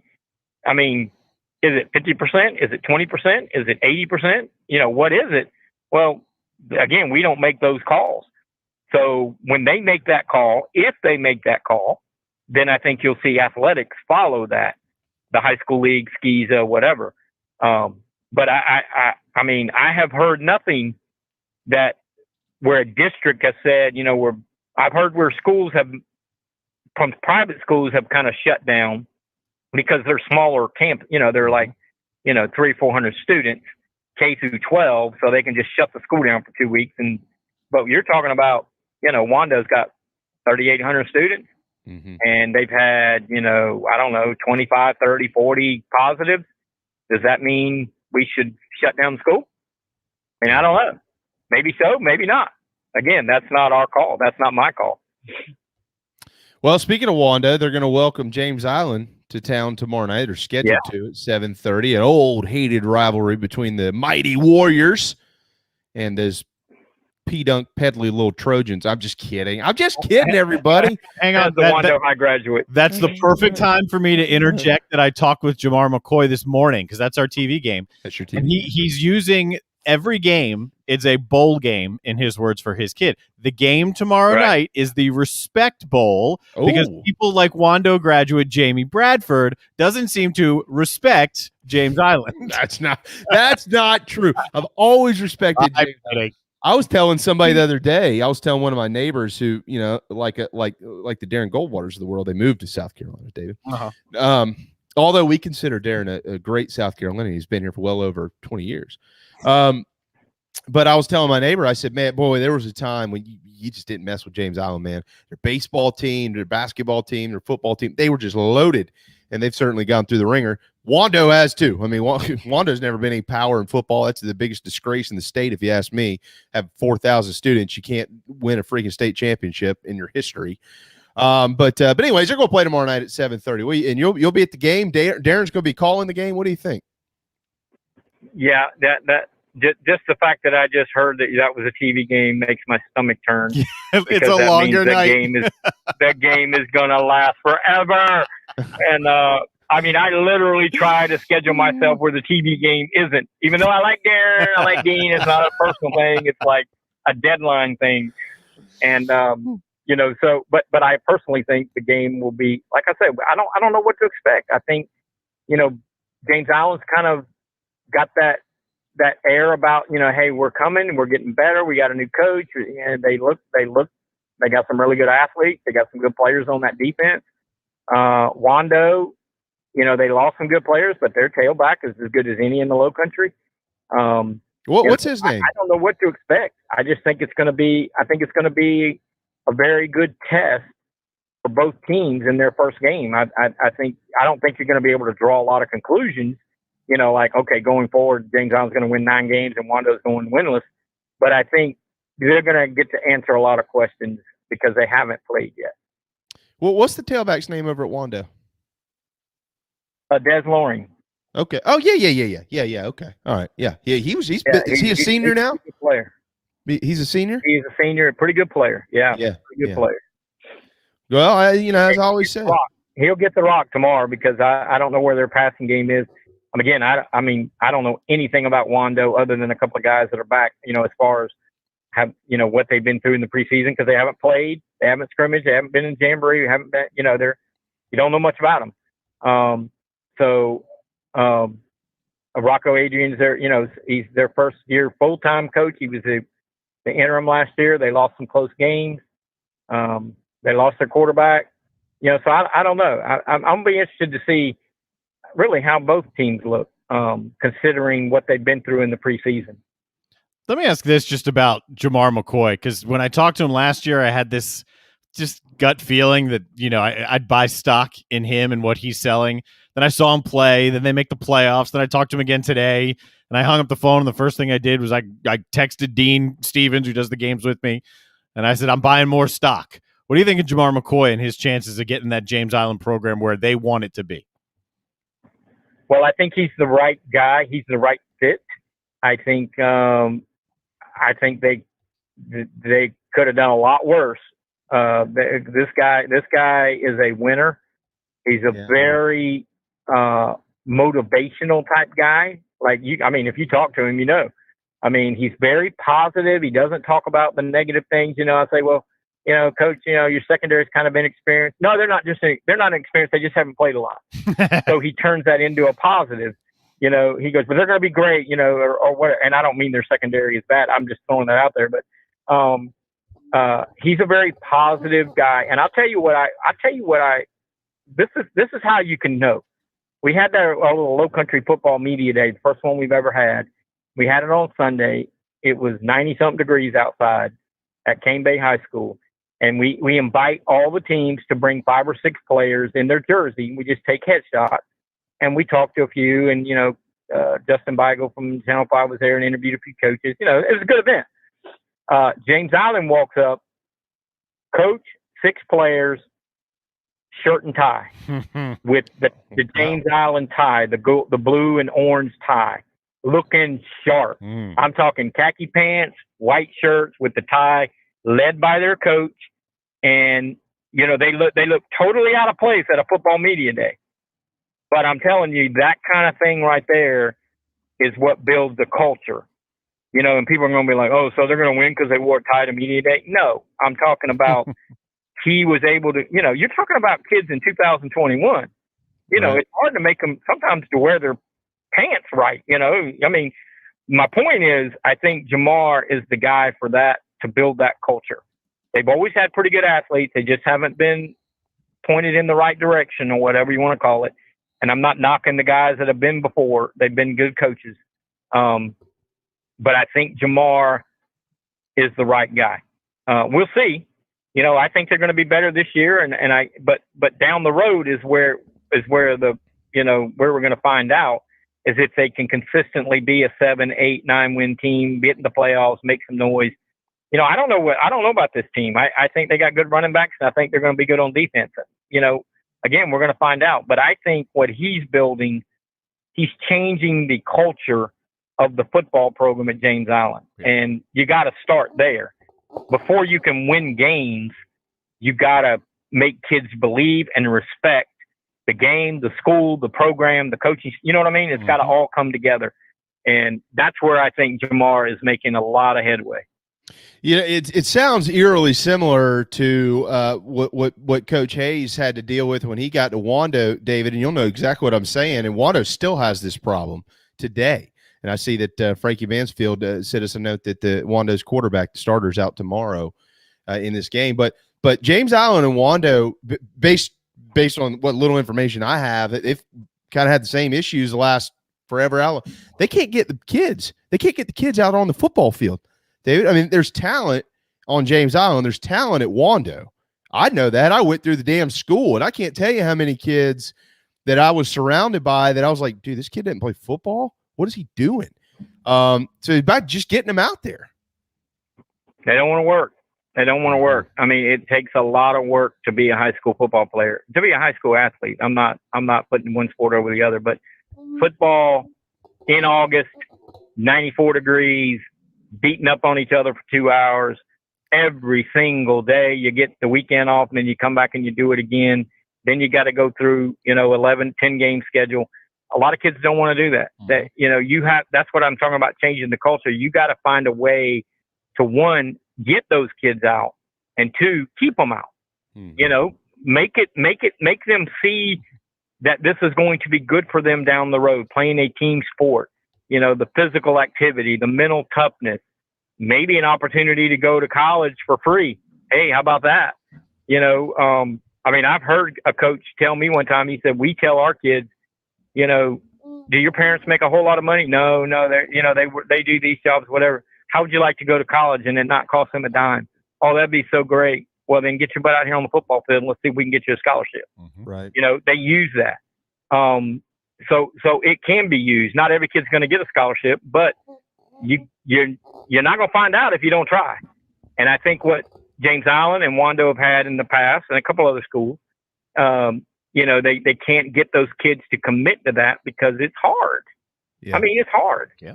But when they get them to commit, you get 4 or 5, and then they get their buddies to come out with them, and then they get their buddies to come out with them. Then you're building something. You have to attract, you have to build it. You're not just going to walk in. I'm telling you right now, Tom Knotts could walk into Wando next year. I'm the new head football coach at Wando.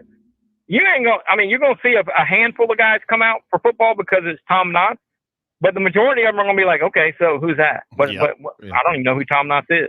Yeah, they don't care. So, but you give Tom Knotts a couple years, he'll have all them athletes out there. That's what it takes. And Bob Hayes, you mentioned, was able to do that to an extent. Jimmy Noonan was able to carry that a little bit, and they win 7 games, 8 games. Okay, that's great. You make the playoffs, you get 8 wins. Oh, nothing wrong with that. But the majority of those seasons over the years, they've been some 4 wins, some 3 wins. Kids want to be a part of a winner, and they're going to be like, wait a minute, I'm going to go out there and kill myself for 3 months and win 3 or 4 games. Mm-hmm. It's not. Kids are different today, man. There's too many other things they can do. They can go work at Zaxby's and pay for their new car, or buy their own computer games, or whatever. There's a whole lot of competition for those kids. Getting them out and keeping them out is the hard part. And that's where, guys like McCoy have been able to get them out. Now we got to see where they go 2 or 3 years from now. Yeah, and in Mount Pleasant, one of the issues, they started losing a lot of those kids too, by the way, to OCA. But here's what I do know. Wando ain't losing tomorrow, baby. Go Warriors. Blowout over the Trojans of James Island on. Oh my. Here's the blowout. Here's the only guarantee. 35-0. The only guarantee. He's talking like a Carolina fan right now. During the broadcast, there will be copious and obnoxious mentions of JB and Goldwater. Will be the only guarantee of that game. Oh, I'm not predicting anything, but if it gets 21-0 James Island in the first quarter, you're going to have a whole lot of Jamie Bradford stories. Yeah, we're just going to air. We're just going to air this show. We're just going to air this segment. Keep me on. I'm going to tweet it. 35-0. We're going to go crazy. Wando blows him out. T-Nick. Hey, my man T-Nick, if he's listening, I'm predicting it right now. 35-0, T-Nick. 35-0. Coach him up. Get him going. Oh, yeah. T-Nick's a Wando. T-Nick's all Wando, baby. Oh, yeah, baby. Stuff all the time. Great guy. He's something. He is a funny dude. He's a good dude, and he most importantly, he loves Wando, but he loves the kids, man. He's in it for the right reasons. There's no doubt about that. Yep. Good job. Good job. Well, we got to let you run on that note, but certainly be looking for you tomorrow night on the broadcast. Camera crews over there at Channel 4. Find David somewhere roaming around the sidelines at Wando High School. I'll be in the press box. The sideline roaming days are over after I have this fear of getting crushed. So I get up in the air conditioning press box with a Diet Coke and some popcorn, and I take notes. Well, let me send Flynn a little message, see if he's going to be out there tomorrow night. He might be. I'll grab him to get him to grab you some mac and cheese on the way. No, I'll have my own mac and cheese, dude. I don't need help getting mac and cheese. There's a Chick-fil-A right down the street from the new Wando. Right down the street. Easy. I know where it's at. That's right. That's right. Hey, buddy, have a great weekend. Thank you so much, David. Okay, man. Y'all take care. Later. David Shelton with the Post and Courier. All right, time for, and there's T Nick right there. There he is. 150 plus kids. That a boy. See, what do I know? Look at that. I'm living 2 decades ago. And for the record, 150 plus kids, JV and varsity, right now under Rocco. So what Rocco Adrian's doing, it's so similar. So that conversation you brought up is real. If there's a vibe of McCoy changing the culture, it's the same thing over there. Yeah, I hope they're proving that's right. It's a real conversation, but they're proving me wrong. It was a poor comment. Way to go, T Nick. I'm the idiot. I'll take a timeout, and we'll bring in the good hair of Scott Glaze when we return on the JB and Goldwater Show. This is Mike Mazzell for Stokes Volkswagen on Ashley Phosphate Road with exciting news. It's springtime and we're playing ball. Most dealerships don't have any inventory, but at Stokes Volkswagen we do. So we're playing ball on every new Volkswagen in stock. Every new Volkswagen available with zero down. Qualified buyers can sign and drive with interest-free financing for 60 months. Remember, Stokes Volkswagen on Ashley Phosphate Road is the fastest, easiest way to sell your car and get the most money for your trade. Plus, we'll take any trade in any condition, paid off or not. Is your credit in a slump? Strike two! If you've got $500 down and you make at least $2,000 per month, our lenders can get you approved. So if you want to strike out, that's okay. But if you want to hit a home run and save on a new Volkswagen, consider today Stokes Volkswagen on Ashley Phosphate Road or StokesVW.com. $1,666 per month per $1,000 borrowed for 60 months at 0% APR with zero down. Plus tax tag. Includes $499.50 administration fee. Subject to VCI credit approval. Expires month end. Peace and love at Stokes Speed Dub. Wando Power Equipment, the trusted home of Hustler zero-turn residential and commercial mowers. There is nobody more trusted in South Carolina than our friends from Wando Power Equipment. They've been providing elite commercial and residential service for over 30 years. Landscape Services have turned to their selection of Hustler zero-turn mowers like the Raptor. Bigger, stronger, faster, and the most durable Raptor Hustler has ever designed. Located on Daniel Island and online at wandopower.com. Wando Power Equipment, owned by the Price family, the home of Hustler zero-turn mowers, rentals, service, and specializing in family and friendship. Shrimping season's back. That means local caught shrimp. That's right, local caught shrimp back on the menu at the Dog and Duck. All 3 locations, Bell Hall, Park West, and Clements Ferry Road, now featuring once again local caught hand-breaded shrimp, plus other daily specials like the Game Day Burger every Wednesday, Rib Night on Friday, rotating taps all the time, and all the TVs you can possibly imagine for whatever you want to watch. The Dog and Duck in Bell Hall, Park West, and on Clements Ferry Road. Okay, what's going on today, huh? Anything to talk about? All right, greetings and a good Monday afternoon. Greetings and a good Tuesday afternoon. Greetings and a good Wednesday afternoon, and welcome aboard. All right, greetings and a good Thursday afternoon. Greetings and a good Friday afternoon, and welcome aboard. 1:42 Thursday afternoon. Final segment. The best hair in town. Even when the wind blows on the Stono River, it doesn't move. Scott Glaze, the golf pro out at Stono Ferry. Sorry, man. I'm just messing with you. What's up? What's going on, guys? Unfortunately, we're having a little bit of a drier week out here. I think in the past maybe 5 weeks, our superintendent said we've gotten about 20 inches of rain. So everything is lush. Yeah. Like you have specifically at Stono Ferry? 20 inches?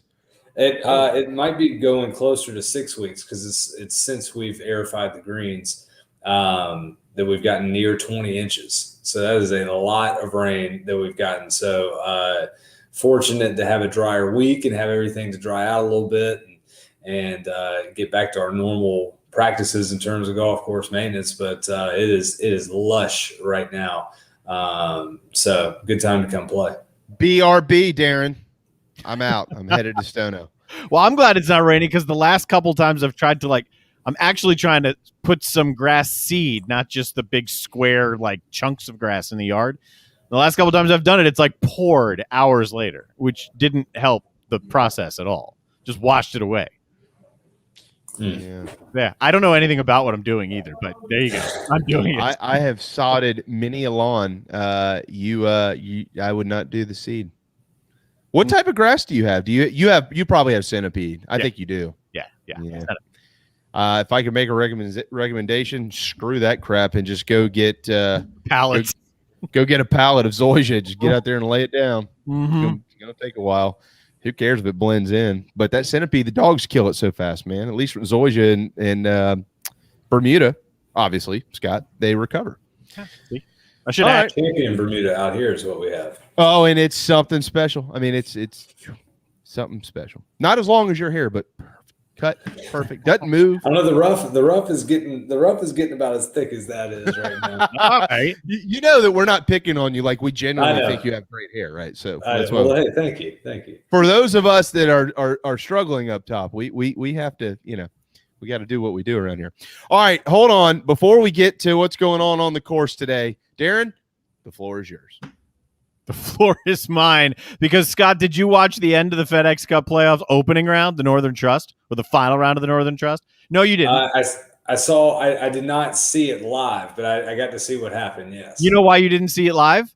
Because it wasn't on TV here. Because Live 5 News covered it up with their 4 and 5 o'clock news prior to the 6 o'clock news, which they also covered up. But that was right. The 6 o'clock was right down the stretch and into the playoffs. And I was watching the beginning, but it's like right as they made the turn, it got to 4 o'clock and they come on and it's, see this double box behind me? You can go find the tournament on Bounce TV on something else. No way. They covered a national CBS broadcast as the only one available locally to air it. They covered it, and it was a good one. And that's not even like it can go to Golf Channel or something because of the way. Oh boy, yeah. Boy is right. Rough look. Who was that? What? Live 5 News. Live 5. Wow. Local. And it was Live 5. We need to fix that. We already have a lot of problems with golf broadcasts, but we don't need local broadcasts then making it worse. Well, and to Darren's point, not that we're trying to make enemies with our local, one of our local guys here, but to Darren's point, obviously you can't hide behind that. Well, this is a national, some type of national policy or the broadcast or something like that. No, it was on in other markets. It was on in the Columbia market. It was on in plenty of, so it's a local decision. Wow, hadn't heard of that one before. I mean, that's the problem you get there with a Monday finish. But gosh, could you imagine if they did that for a major championship or back when we had 18-hole playoffs in the U.S. Open, like the last one was Tiger and Rocco. I was about to say, do you think they'd have done that if Tiger was in contention? Oh gosh, no way. Not at all. I'm surprised. I'm surprised by that. Most definitely, especially for your 4 o'clock news. We're not even really getting into prime time. So yeah, I know a little bit about the industry. I was shocked.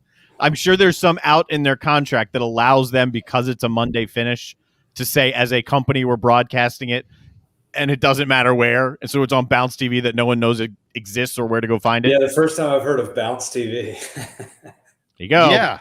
But hey, it was available to you if you didn't want to watch the news and you wanted to go spend 10 hours finding Bounce TV.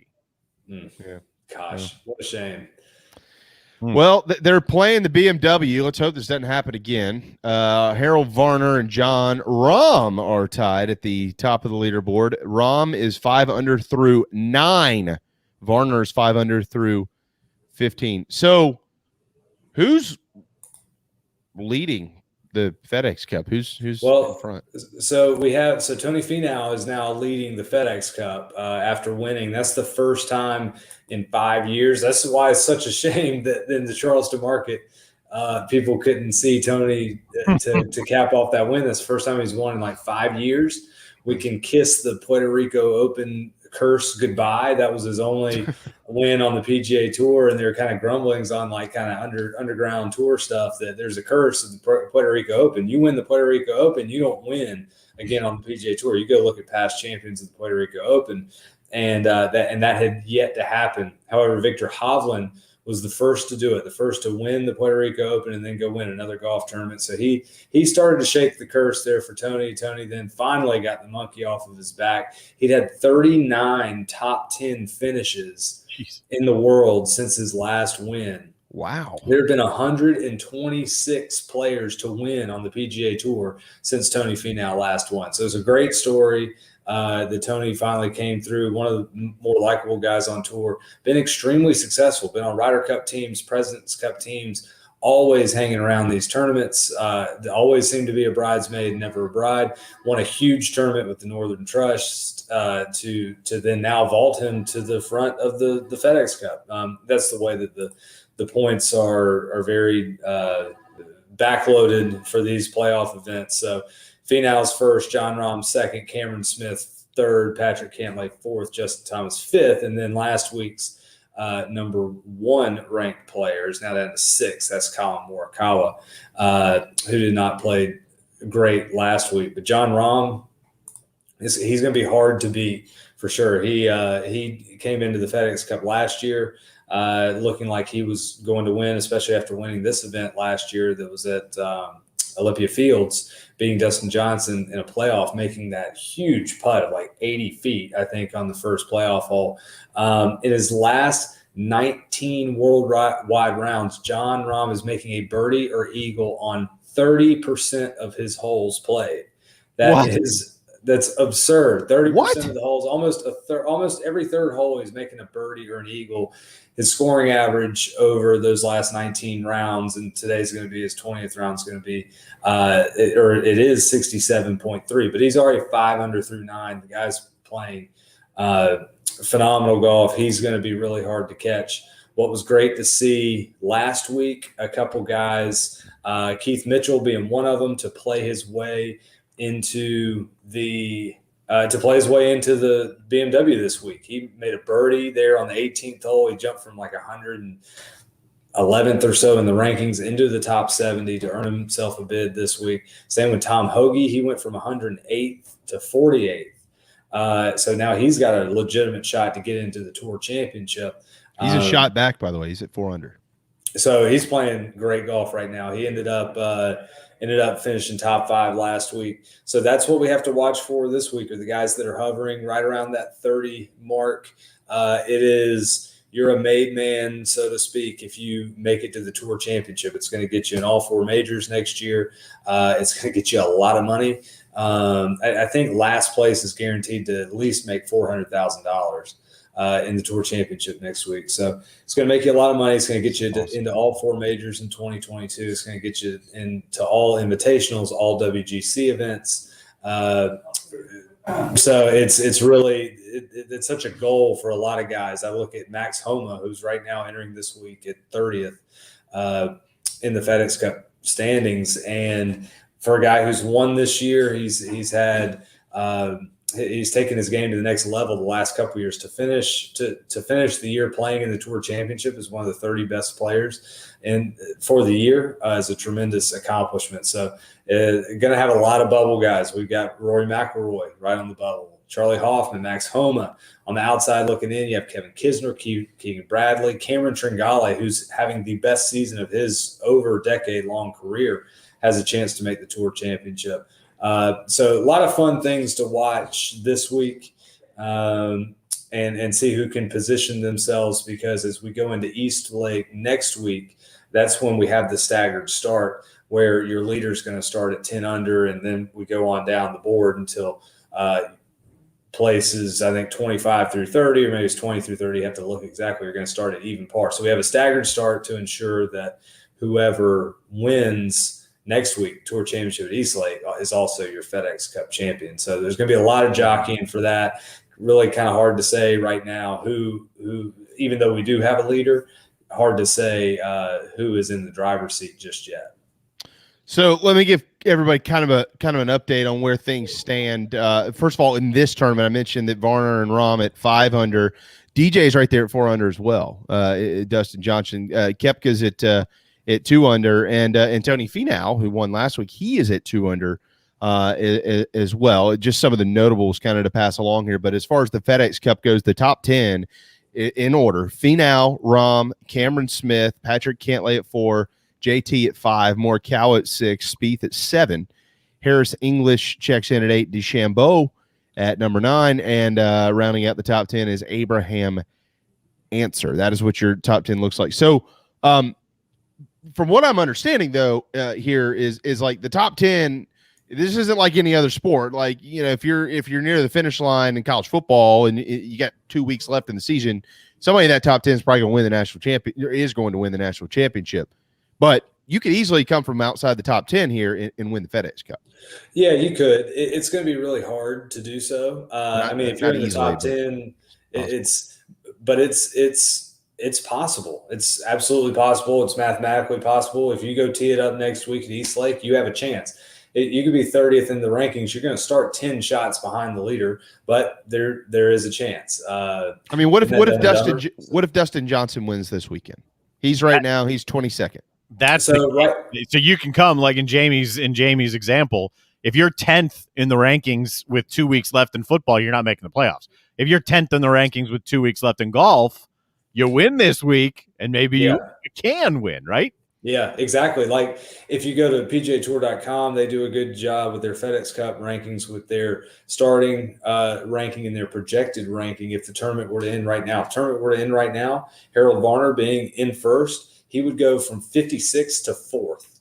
So that shows you quite the jump that you made. But that's by winning the golf tournament and all those points that you make. Tom Hoagie, holy moly, he's at 48. If he finishes third, he would jump to 26th based on projections of where everybody is, so on and so forth. But as we start creeping a little bit further down the line, like Webb Simpson is ranked 52nd. Webb not having as great of a year this year as he had in years past. Even if he were to finish tied for 8th in the top 10, he would still finish outside that Tour Championship bubble at 34th. So, I think it's an awesome thing that you can be at 10th. You could be 15th. It doesn't matter. You can go all the way back to 30th after the end of this week, and you're going to have a chance to win. Realistically, you need to be in that top 10, top 5 to have your best chance. But that's a really cool thing about the FedEx Cup. And it is a season-long race. So we do culminate with the playoffs. But the Tour still wants to reward the guys that have played so well all season long. So that's why, Tony Finau's had, I think, 8 top 10s this year. So you tack on a win in the FedEx Cup points, of course, he vaults up to first. But you have someone like Colin Morikawa who did not have a good week last week. He's not going to get lost in the dust because he had a bad playoff event, so to speak. It is the season-long race. He dropped back to 5th or 6th. And is still going to be right there, even if he has another pedestrian week this week. So they do want to make sure their horses get paid. You very rarely in the history of the FedEx Cup, if ever, have we had a story like a Tom Hoagie or like Harry Higgs, Keith Mitchell, somebody who's barely making it in at each threshold and then goes on to win or compete for the FedEx Cup. So I'm sure it'll happen one day or may come close one day. But when we get down to the nitty-gritty next week in Atlanta, we're going to see the familiar names and faces that we've seen all year long. So who wins this week? It's hard to not say Jon Rahm. It's tough to predict, I think, because this is a brand new golf course for the PGA Tour. Caves Valley in Maryland is a beautiful golf course, kind of a hidden gem. Those in the know about Caves Valley and what a great club it is. It hosted the men's national championship in, I think, 2005, which Kevin Kisner was a part of. So he's about one of the only players other than the guys back in 2005 who competed in that national championship that have much experience at this golf course. So it doesn't really play to anybody's advantage at all. It looks, due to the fact that we have a lot of under par scores so far, we've got 37 guys already under par in a field of 70. So I think it's going to be one of those birdie fests, going to be a dart throwing competition.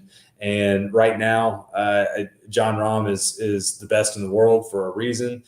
He would have been right there in that playoff had he not made 2 costly bogeys coming down the stretch last week. It's going to be tough. I think I'd be shocked if he is not competing there at the end. We're seeing really good golf out of Sam Burns again, working his way back towards the top. I'm not going to go with Rahm though, just to be different. I'm going to say we're going to see a win out of. I'm going to say Victor Hovland wins this week. Victor Hovland. I believe I read that Webb Simpson may have even won a tournament here in 07 or 17. 17 he'd have been a pro. Some type of amateur. Simpson. I'm trying to verify that, but I think he did also. Yes, I could be. I looked that up. It hosted a mid-amateur in '95, but very well could have hosted one of the prestigious Northeast amateur tournaments. What's really cool, this is the BMW Championship. This is formerly known as the Western Open, which has a long history on the PGA Tour, and it's run by the Western Golf Association that is based out of the Chicago area. So we usually see this event in the Midwest, in that Chicago area. It's been played at Cog Hill a lot. Tiger has famously won the former Western Open many times. And what I really like about the BMW, especially is it's the next to last event on the PGA Tour season. So they're really moving it around to great golf courses. They went to Olympia Fields last year, former U.S. Open site, Caves Valley this year. And I know that in the future they have some venues that are going to be really exciting and new to the PGA Tour. And I think that's always fresh and great to see for the fans. I know we got to run, but yes, 07, he was in the field along with DJ. Okay, and that was for what event? No, there was a mid-amateur. That's what you just talked about. The 2007 Palmer Cup. Oh, okay. Yes. So that's like a Ryder Cup style event for the best amateurs in the country. Nice. That's good intel there. And DJ, speaking of, was in the top 5. He still is 4 under through 13, and Webb's playing well. He's 3 under through 14. So a little bit of course knowledge might be able to help those guys. Yeah, we got 4 at 5 under now. Varner, Answer, Sam Burns, and John Rahm all at 5 under, leading the way early, though, of course, in round 1 of the BMW. StoneFerryGolf.com. Book your tee times. There are tee times available this weekend. Hey, boys and girls, football's about to start. You want to play golf on Saturday? Do it. There's even a foursome available on Sunday morning. StoneFerryGolf.com. You can book your tee times. You can book your lessons. You can check out the menu. The hot dogs are the best thing in the world. Why would you get anything else? Or the bacon or whatever. StoneFerryGolf.com is where you can meet Scott and get his autograph, all those type of things. Go find him in Hollywood, South Carolina. Hey, man, got to let you run. Have a wonderful rain-free weekend. All right, guys, have a great weekend. Yeah, come on out and see us. We got tee times, and it's a great time as the weather starts to cool down. Hopefully, start improving your game. So check us out for lessons as well. I gotta get with you soon. Matt Campbell and Drew Meyer. Well, you know Drew. Mm-hmm. You know Matt Campbell, don't you? Yeah. Okay, so we've been trying to figure out a tee time to come out there and hack it up a little bit, but we haven't done that. But soon I'll be calling. We'll see you soon. And as I keep saying, we're going to start that JB golf improvement segment. So I'll get out there. I got to bring somebody worse than me though, so I look a little better. That's true. It'll be like Darren, big break style. Darren Goldwater, big break. Yeah. We'll get, but we're going to be there soon. I promise. I won't let you down. Cool. Hold you to it. Thanks, man. Later. See y'all. Okay. Thanks to Scott, David, Gene, Darren, all of you. We're back tomorrow. Michael Flint tomorrow. Rafael Esparza tomorrow. We're going to talk a lot of quarterback stuff with Michael Flint tomorrow. That's going to be a lot of fun. Can't wait. Until then, have a thirsty Thursday afternoon with some whiskey jam somewhere, maybe at the Dog and Duck on Clements Ferry Road. Or no matter what. Yeah. No matter what, make sure you're with us tomorrow at noon. We'll get your weekend kicked off right here on the JB and Goldwater Show, driven by Stokes Volkswagen, and we will see you then.